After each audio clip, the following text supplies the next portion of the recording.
दोस्तों, आज की कहानी एक ऐसे पति पत्नी के जोड़े की जिंदगी पर बीती हुई दर्दनाक कहानी है जिसे सुनकर आपकी आंखों से भी आंसू आ जाएंगे।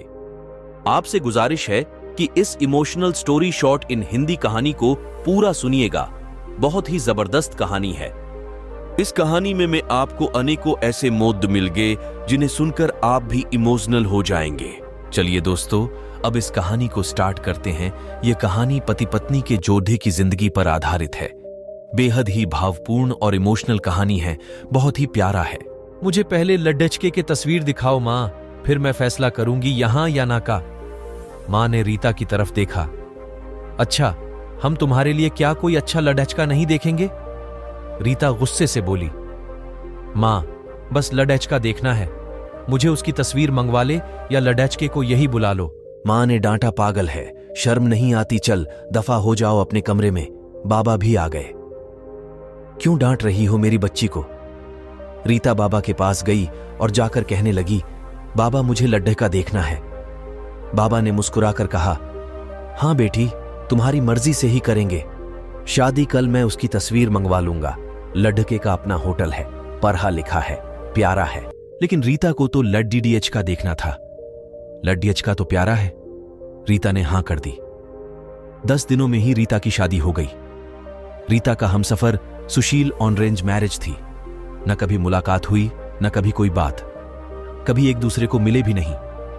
ये ऐसा पवित्र रिश्ता होता है, दो अजनबी एक जान हो जाते हैं जो कभी जिंदगी में मिले भी ना हो। 2 पल भर में एक दूसरे की जान बन जाते हैं। पहली रात थी। सुशील कमरे में आया। हाथ में आइसक्रीम पकड़ी हुई रीता नजरें झुकाए बैठी थी।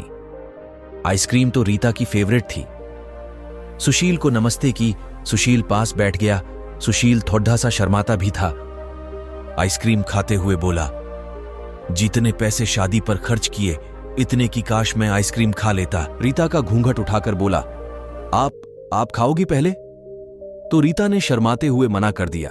फिर सुशील ने प्यार से कहा, खाली प्यार बढ़ेगा। रीता को आइसक्रीम दी और खुद भी खाने लगा। रीता सारी आइसक्रीम खा गई। सुशील ने जब पूछा, आइसक्रीम पूरी खत्म कर दी? रीता मुस्कुराने लगी। वो तो मैं खा गई। सुशील भी मुस्कुराने लगा। बहुत कंजूस हो आप, पहले कहती नहीं खाती, और अब देखो सारी की सारी खा गई हो। यह आइसक्रीम 50 की थी। रीता सुशील को पहली ही रात इतना तो समझ गई थी कि सुशील दिल का बहुत अच्छा है। रात भर मोहब्बत भरी बातें होती रहीं। जिंदगी अपनी असल मंजिल की तरफ मुद्दा गई थी। वक्त गुजरने लगा। रीता के भाई की शादी थी। रीता 4 महीने की प्रेग्नेंट भी थी। रीता ने सुशील से कहा, मुझे भाई की शादी में जाना है। सुशीला ने रीता के पास बैठकर बोला, रीता, डॉक्टर ने आपको लंबी यात्रा करने से मना किया, इसलिए मैं कोई रिस्क नहीं लेना चाहता। मैं नहीं इजाजत दे सकता शादी में जाने की। रीता को बहुत गुस्सा आया। सुशीला, पागल हो गए हो क्या? मेरे भाई की शादी है और आप कह रहे हैं कि नहीं जाना। आप मुझे कार में बैठाकर आराम से छोटी डीएच कर आ जाए बस। सुशील ने रीता का हाथ पकड़ा। मोहब्बत से फिर समझाने लगा, रीता क्यों बेकार की जिद करती हो? डॉक्टर ने यात्रा करने से मना किया है तो मैं नहीं जाने दे सकता। तुम तो लापरवाह हो जाती हो और मैं तुमको किसी के भरोसे नहीं छोड़ ही सकता। इतना कहकर सुशील कमरे से बाहर चला गया। रीता रोने लगी। रीता ने अपनी मां को फोन किया। सुशील मना कर रहा है शादी में आने के लिए। मां ने समझाया, बेटा अगर वो कह रहा है तो मत ही आओ। लेकिन रीता की भाभी और भाई जिद करने लगे। क्यों नहीं आने दे रहा है सुशील हमारी बहन को? वो रात को आए। सुशील ने रीता की तरफ देखा है। रीता, मैंने क्या कहा था तुमसे? रीता ने नजरें झुका ली, कमरे में चली गई। उठकर सुशील को गुस्सा तो बहुत था, लेकिन यह सब्र कर लिया। 1000 रुपया जेब से निकाले, रीता को दिए। ये कुछ पैसे रख लो बाकी, और चाहिए तो ले लेना, मैं आऊंगा। कल रीता बहुत खुश थी। सुशील ने अपने सीने से लगा, या रीता को अपना ख्याल रखना। फिर रीता शादी में चली गई। मेहंदी की रात रीता की बुआ की लड्डेच की भी आई हुई थी। डांस भी किया, काफी एंजॉय किया। बारात वाले दिन जब भाई की बारात लड्डेच की वालों के घर पहुंची तो बारिश हो रही थी। गले में काफी कीचड़ था।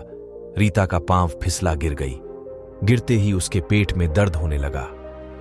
रीता जोर जोर से रोने लगी। जल्दी से रीता को अस्पताल ले गए। रीता दर्द से चिल्ला रही थी। सुशील को कॉल की रीता के बारे में बताया। सुशील घबरा गया। वो जल्दी से अस्पताल पहुंचा। डॉक्टर रीता को इमरजेंसी वार्ड में ले गए थे। सुशील बहुत परेशान था। दिल की धड़कनें बेकाबू थीं। जुबान पर ईश्वर का जाप था। बाकी सब लोग शादी की खुशियों में मग्न थे, लेकिन यहां सुशील परेशान खड्डा था। कुछ देर बाद डॉक्टर कमरे से बाहर आए। उन्होंने सॉरी कहते हुए बताया, आपका बच्चा मर चुका है। सुशील बेजान सा होकर कुर्सी पर बैठ गया है। भगवान से हिम्मत मांगकर जल्दी से वार्ड में गया। रीता रो रही थी। सुशील को देखकर मुंह मोड़ लिया। सुशील पास बैठ गया, सर पर हाथ फेरने लगा। अच्छा चल, चुप कर मेरी सोनी, रोना बंद कर, बस ऊपर वाले की मर्जी थी। रीता फूट फूट कर रोने लगी। सुशील, मुझे माफ कर दे, मुझसे गलती हो गई। सुशील ने आंसुओं से भीगी हुई पलकों को चूम लिया। अरे बस बस, मेरी जान रोते नहीं है, बस ऊपर वाले की मर्जी थी, चुप हो जाऊं। रीता खुद को गुनहगार समझ रही थी। अपने बच्चे और सुशील का सुशील समझने लगा। रीता का सर अपनी गोद में रख लिया। चुप हो जाए मेरी सोनी, सोनी रो मत। अब देख, मैं तेरे पास हूं। रीता को लेकर घर चला गया। शादी खत्म हुई, सब घर आ गई। रीता का हाल पूछने रीता खुद पर इल्जाम दे रही थी।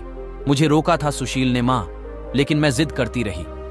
शादी में जाना है, अगर मैंने इनकी बात मान ली होती तो आज शायद मैं अपना बच्चा ना खोती। सुशील समझ रहा था रीता दिल ही दिल में खुद को कसूरवार ठहरा रही है, इसलिए सुशील प्यार से समझाता रहा रीता को। अरे पागल है, खुद को परेशान न कर, ऊपर वाले की मर्जी थी ना, ऊपर वाले ने जहां तो हमें फिर से औलाद जरूर देगा। रीता सुशील की आंखों में देख रही थी। सुशील, आप इतने अच्छे हैं, मुझे डांटा नहीं है, आपने कुछ कहा नहीं। सुशील ने लंबी सांस ली, मुस्कुराकर बोला, जब तुमने मेरी बात मानी ही नहीं थी तो रीता अब कुछ कहने का क्या फायदा। रीता समझ रही थी सुशील का खामोश गुस्सा। 1 साल बाद फिर ऊपर वाले ने उनको बेटा दे दिया। सब बहुत खुश थे। सुशील बाहों में उठाकर झूमने लगा। अपने बेटे को रीता बेड पर लेटी सुशील की आंखों में बेटे की मोहब्बत में निकलते आंसू देख रही थी। जिंदगी में अच्छे दिन आते हैं, लेकिन अक्लमंद वही होता है जो खुद को हालात में ढाल लेता है। दोस्तों, सही कहा ना मैंने? आपकी क्या राय है इस इमोशनल स्टोरी शॉर्ट इन हिंदी कहानी के बारे में? आप कमेंट करके हमें जरूर बताएं। ऐसे ही और अमेजिंग कहानियां सुनने के लिए आप हमारे चैनल को सब्सक्राइब करें।